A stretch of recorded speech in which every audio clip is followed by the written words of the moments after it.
course, mostly online or virtually. I would like to acknowledge and thank the Songhees and Esquimalt nations, the Lekwungen-speaking peoples, for having us here on their traditional territories. I'm Spencer Chandra Herbert, the MLA for Vancouver-West End, Premier's advisor on rental housing. I want to thank everybody. Obviously, it's been a long couple of weeks, a challenging couple of weeks.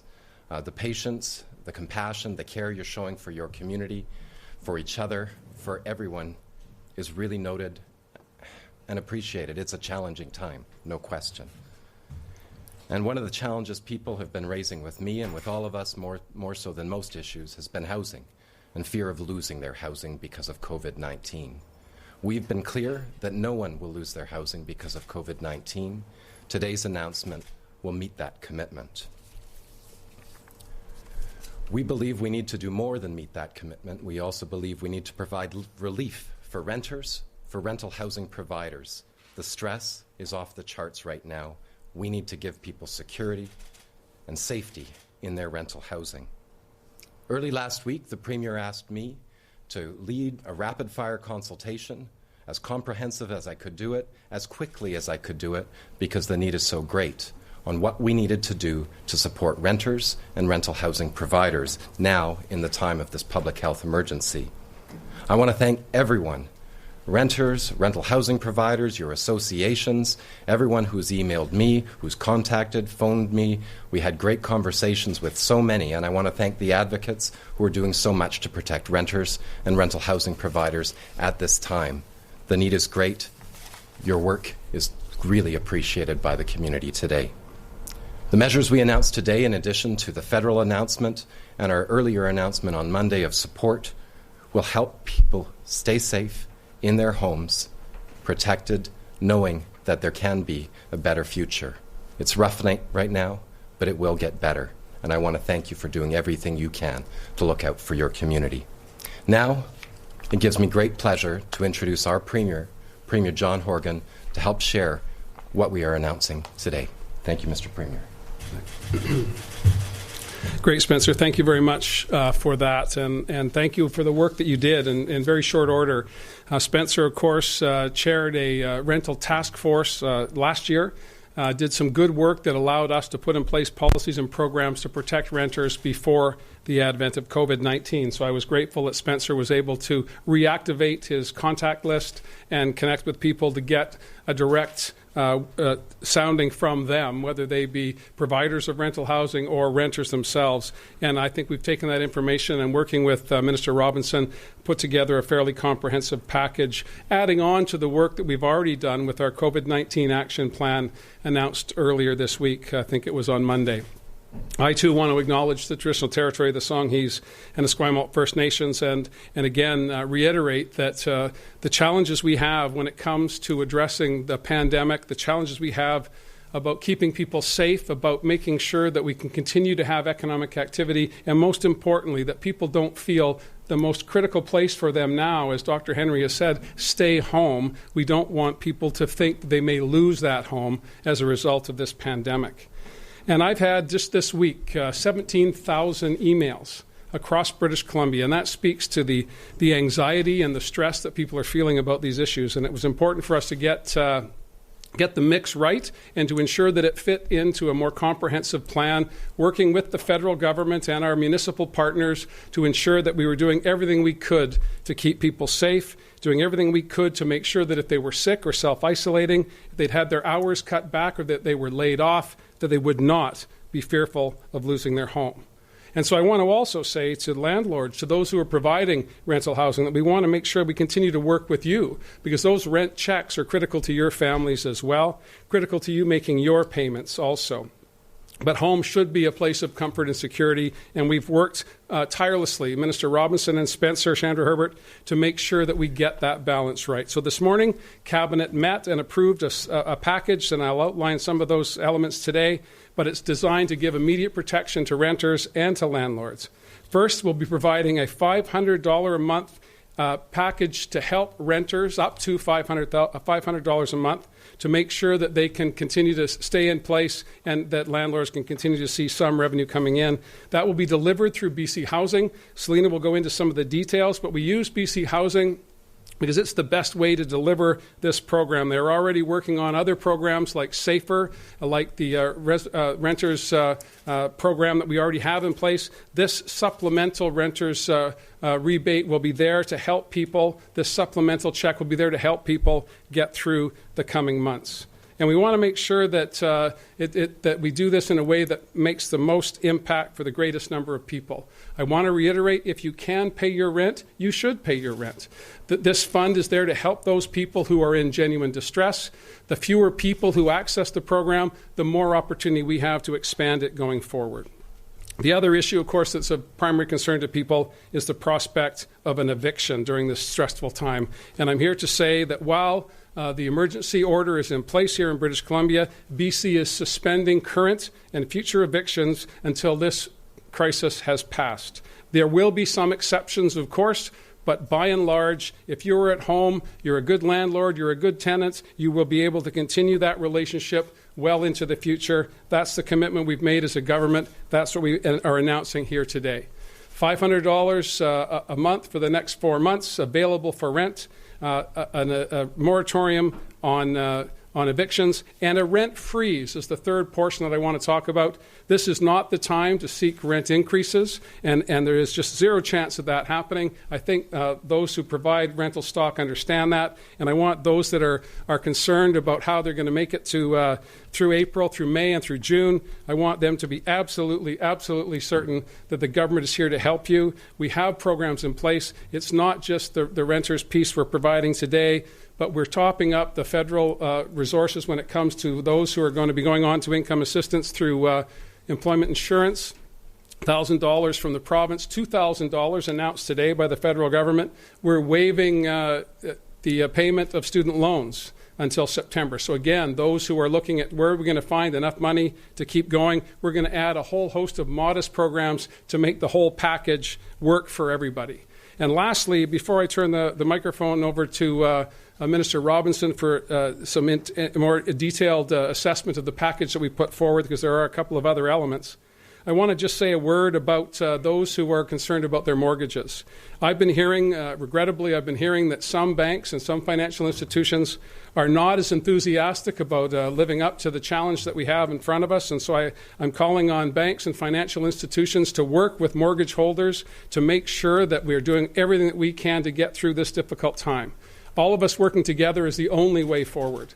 We've seen extraordinary cooperation in British Columbia over the past number of weeks. We need to redouble those efforts going forward. We need to make sure that we're doing our part by listening to Dr. Henry and ensuring that we are self-isolating if we're not feeling well. We're exercising distances that are appropriate at this difficult time. And also, again, most importantly, continue to keep your hands clean. Continue to work with your neighbors to make sure that they've got everything that they need. Working together, we're going to get through this. No one's going to lose their home. We're going to put some resources into the pockets of people so we can keep the economy going. I think we're on the right track. I know with everyone's support, working together, we'll get through this. And with that, I'm going to invite Minister Robinson to step up and fill in some of the details on the program that we announced today at Cabinet. Thank you very much.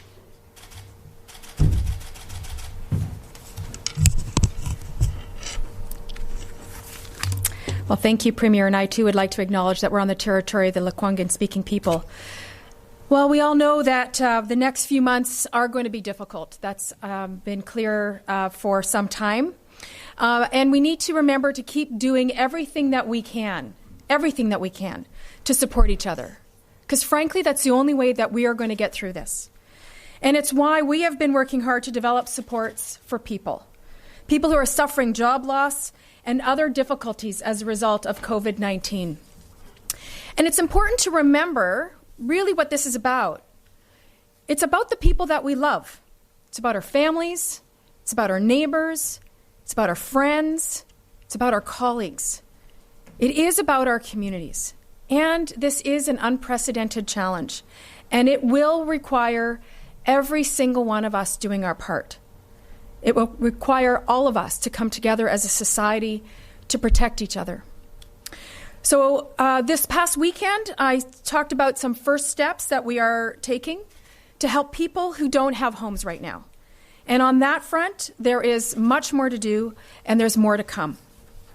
And as we do this work, it is critical to make sure that people in British Columbia are not made homeless because of COVID-19. At a time when we are asking people to stay home to prevent the spread of this virus, we have to make sure that people can keep their homes. The Premier mentioned measures to protect people's health, such as new powers for landlords to restrict.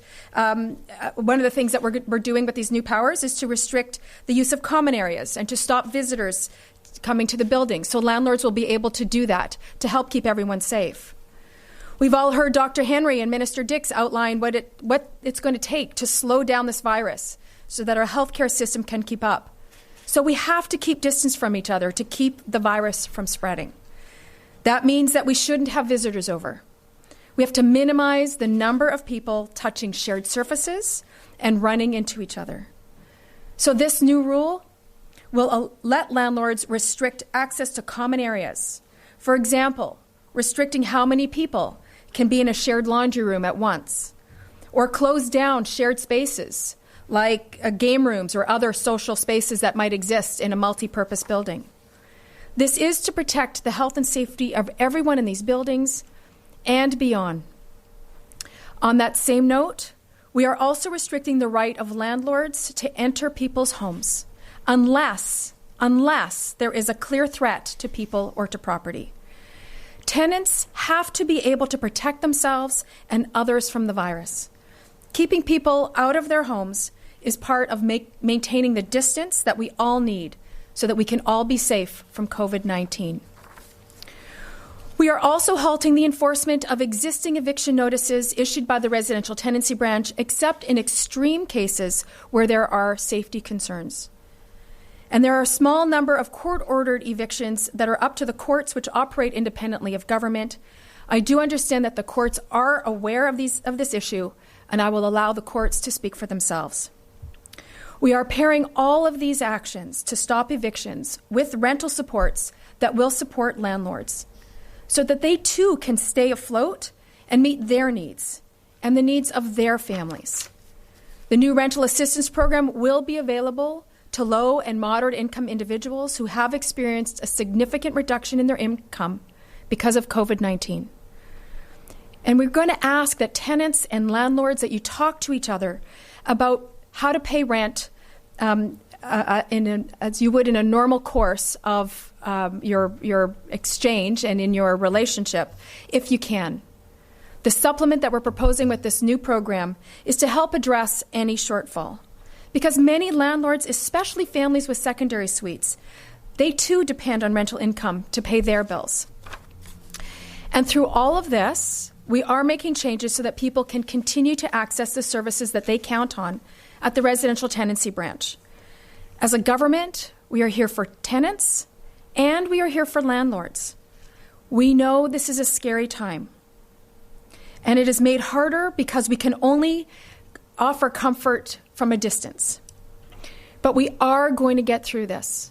We have to talk to each other, we have to support each other, and we have to recognize how hard it is on all of us. But the more compassion, the more kindness that we can show each other as we go through this together, the stronger we'll be when we get to the other side. Thank you. Are there any questions? We're going to take some questions now. A reminder to those on the phone, which is most of you, please press *1 to get in the lineup for a question. And also please unmute your phone. You won't be heard until we call your name to start speaking. We're going to start with a question from Justine Hunter. Hi, thanks. I'm wondering if you can give us an idea of how many renters you believe will be eligible for this assistance and how quickly they would see those checks distributed. Yeah, well, there's about 500,000 renters, households in British Columbia, and we are assuming 100% pickup and then working back from there. As I said, this is an opportunity for people to continue to meet their obligations if they can, and this program, the Temporary Renter Supplement, is designed to help those people who've seen a drop-off in their hours or, in fact, a layoff notice come their way. So that will depend on the depth of the pandemic and the time it will take for us to recover and come out the other side. But finance officials have been working on this around the clock, and I have to lift my hands to public sector employees who are working around the clock to make sure that we're putting in place programs that can get dollars into people's pockets as quickly as possible. And this is unprecedented times for all of us, of course. But when we're dealing with people who have had their lives turned upside down by COVID-19, we want to make sure we're getting the money to them as they need it. So again, I appeal to those who have perhaps savings accrued over the past number of years. If they can continue to keep themselves going in the short term, please do so that we can make sure we target these resources where they're most needed. Next question is going to be Kat Slippian, Black Press. Hi there. Just wondering how it is, we've had a lot of questions from renters, from people in general, how they're supposed to access all this government aid that's coming out. So how can people apply for this $500 rental package if they need it? Putting together a pretty simple application process through BC Housing. We are basing all of this on the accelerated employment insurance program that the federal government announced last week and added to today, I believe. So that demonstration of lost income by a layoff notice or some other demonstration that your financial circumstances have changed is going to be sufficient to access the program. Now, having said that, scribbling something on the back of an envelope and saying, this has happened to me is not going to be appropriate, but there are forms that are being filled out at the federal level that will provide evidence to us that we can add to those programs going forward. But again, it depends on everyone doing everything that they can to focus on getting these dollars to the people who need them most. And those are people who have lost their jobs and are uncertain when those jobs will return. So simple demonstration to BC Housing with this program, as it will be with the top-up that we're providing to employment insurance is the way forward. And they'll be having access to information on the website for BC Housing and other ways for public service announcements to be made as we go forward with the program. They're under development. That's Selina's answer. But they will be traditional mechanisms that governments use to provide opportunities for people to access resources.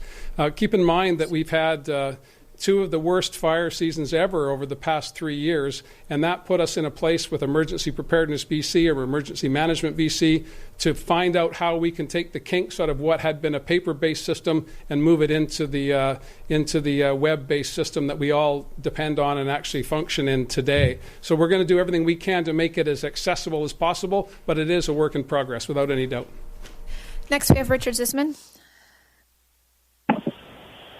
Premier, as you know, $500 in rent does not go a long way in most places in British Columbia.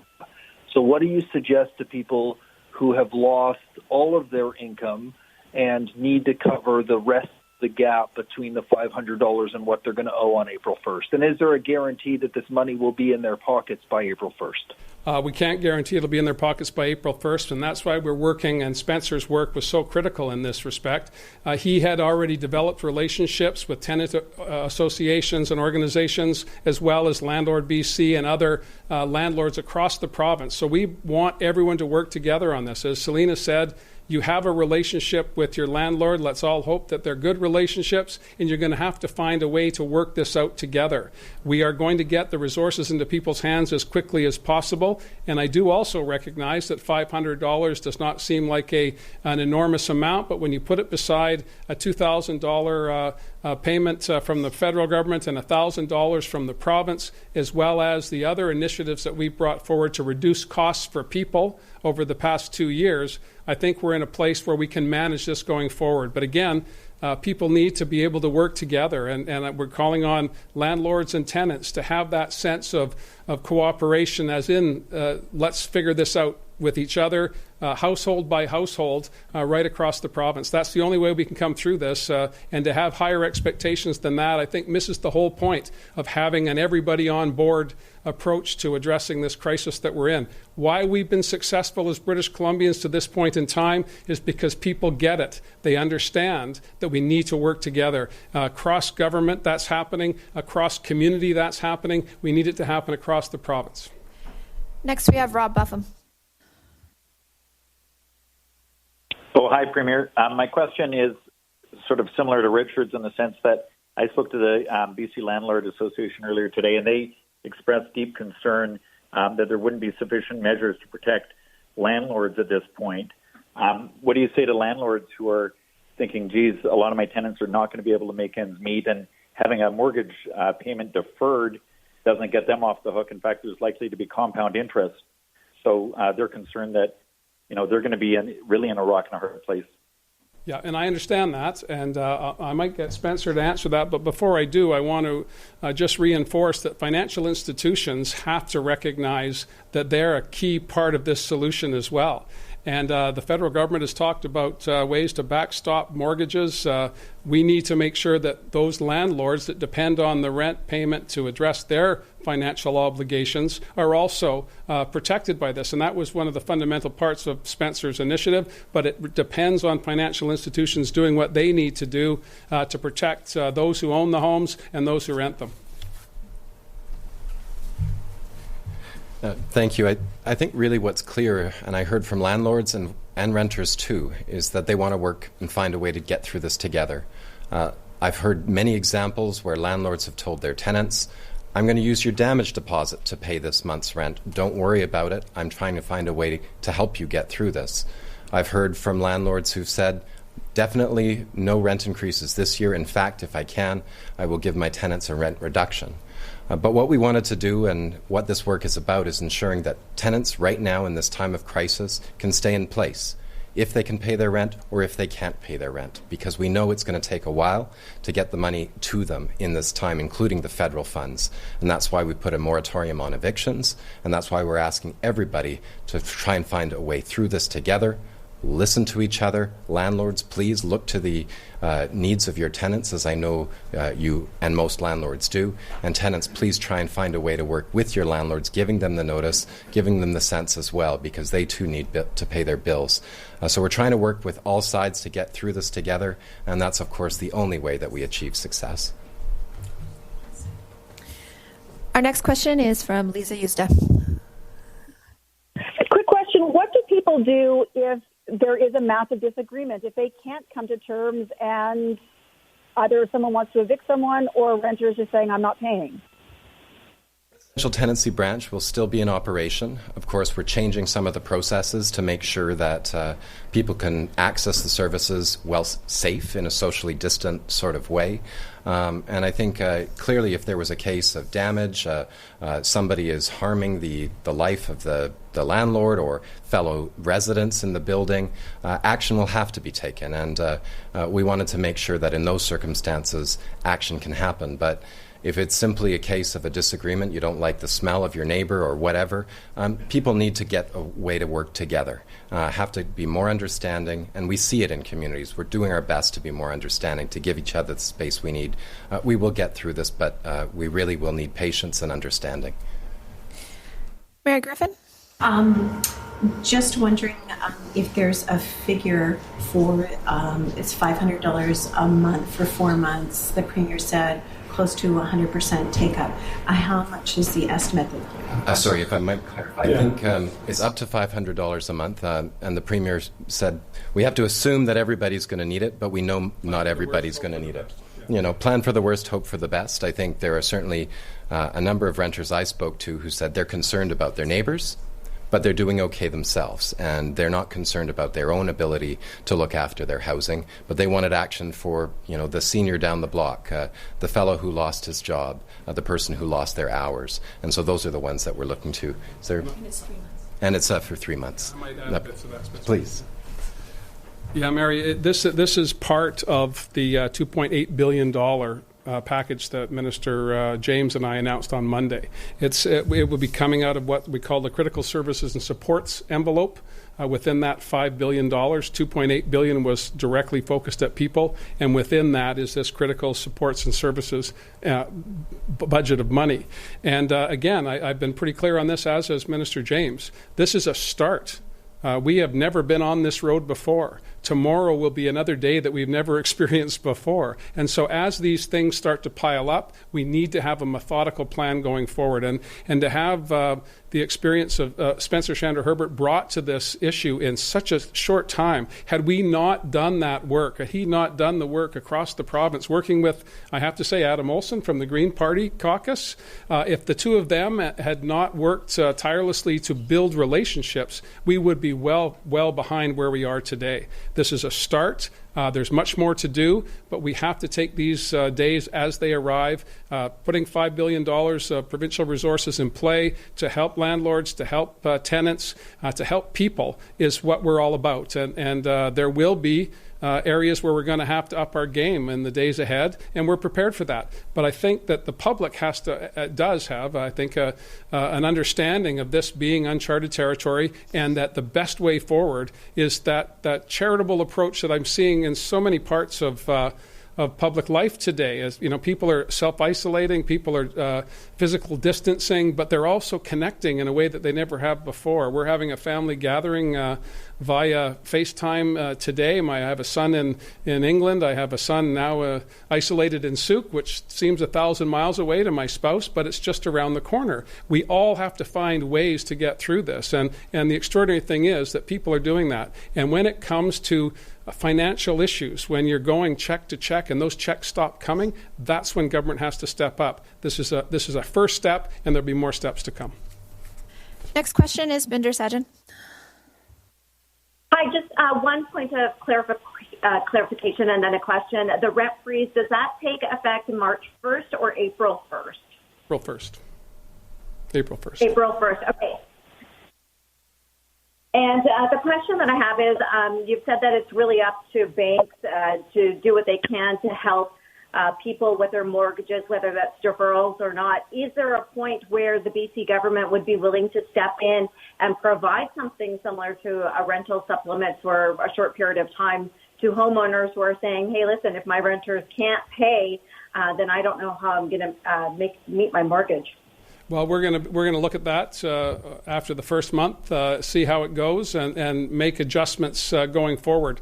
Every game plan needs to be flexible. You need to be able to prepare, as I said, and prepare for the worst and hope for the best. And so we're looking at what will the consequences be if there's 100% pickup on this. Similarly, I think the federal government, in my conversations with the Prime Minister and other premiers across the country, is that we're all trying to find a way to make sure people do the right thing. And I appeal to financial institutions to take a second look at people's financial situation and their ability to meet their mortgage obligations and find a way to defer those costs. This is an extraordinary time, and no one knows that more than financial institutions as they look at crushing transformations in stock markets and trade routes and a whole host of other issues. They have to be the backbone of our way forward, and they need to be working with their customers, many of who have been customers for a long, long time. This is when people have to step up, and I'm calling on banks and credit unions to do that. Next question is Rob Monroe. Hi, I just want to clarify that this program is done through the federal government, and the application process isn't until April. And the news release that you just put out with this says that these payments will go directly to the landlords, not the individuals. That seems a fairly cumbersome program that won't start for at least another week or so. Any idea how soon the landlords are going to get this money? Well, it's a provincial program, and we're using the employment insurance program as the validation for the loss of income, if that helps explain how the two orders of government are working together on making sure we get dollars into people's pockets. We deliberately waited for the federal package to be put in place with the complete cooperation of the federal finance minister and the provincial finance minister so that we could find places to fill gaps. And that's what we've done with this program. I think Selina can talk about how BC Housing will operationalize the decisions that were approved by Cabinet today. But it will take time, no question, but we want it to be as little time as possible, and the best way to do that is to get started. Because I have the mover of the microphones. BC Housing is best poised because they already administer SAFER and RAP, existing rent supplemental programs that have existed for quite a long time in this province. And so we're using their expertise to create this new temporary program for the next few months, next 3 months, and it just got ratified by cabinet, and we still has to go through some more process. But they're already working on developing the application program. We're hoping to have it available in short order, and we'll be sure to let everybody know as soon as it's up and running how they can access it, the kind of materials they need to provide evidence that they have been financially impacted as a result of COVID-19, how to make the application work. And the reason we wanted to make sure that it went to landlords, because landlords too are feeling the pressure. We wanted to make sure that they knew that there was their tenant was making the application, that the money was coming, so that they could make plans accordingly, and it would help ease some of their pressures directly, so that they didn't have to wait for it to come to the tenant and then get to the landlord. So we're trying to balance these two components, and at the end of the day, that's the only way we're going to be able to get through this, is by working together and making sure that we're doing our best to meet the needs of people who call British Columbia home. Next, we have Tanya Fletcher. Oh, hi there. I'm just wondering if you can clarify, is this for each renter or each rental situation? For example, if there are 3 roommates sharing rent, is this for each of them can apply separately, or is this for the suite as a whole? The actual implementation of the program is being worked out, and that's one of the considerations that we're looking at. How to best deliver there in that situation. Next, we're going to Stephanie Ip. Hi there. Just to clarify the rent freeze, it goes into effect April 1st. Is that for rent increases that were set to occur after April 1st, or notices of rent freeze after April 1st? If your rent was set, if your rent was supposed to increase April 1st, it's not going to now. And finally, we're going to end with Keith Baldry. Tanya sort of stole my question, so I'll ask, on student loans, what is the process there? Is it the person who owes the money has to take the initiative, or have you sent an order to financial institutions? With student loans? Yeah, that's me. You want to push Oh, yeah. I have the alcohol wipe. Thanks, Selina. Keith, that's in the hands of the Minister of Finance. It was part, again, also of the critical services and support package that we announced on Monday, and so we're still working through that. Again, it depends on financial institutions. As you say, they're the ones that collect student loans. We've already waived, prior to the pandemic, we already waived interest on student loans. Now we're waiving for until September the payment of student loans entirely. And that will give immediate relief to people, and we're going to be working with financial institutions. I suspect that Carol will have more to say on that when she updates the broader plan. And again, there's more opportunities for discussion. Obviously, Dr. Henry and Minister Dix will be out later today. Minister Farnworth and I will have some things to say tomorrow with respect to the Emergency Program Act. And again, these issues are evolving, but it's a very good question. It will ultimately fall to financial institutions to work with the Minister of Finance to figure out how we're going to go forward from here. Thank you, everyone. Thanks, everybody.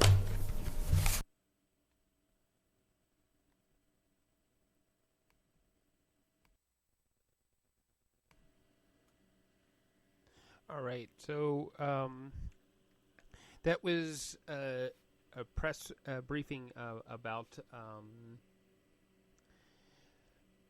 a $500 check to help supplement rent. As the Premier Horgan said, it may not sound like a lot, but I guess when you're just trying to meet bills, it could be a good start. So we will be back later on when Bonnie Henry comes in for her briefing. All right, thank you very much. Thank you for listening to Pictures Media.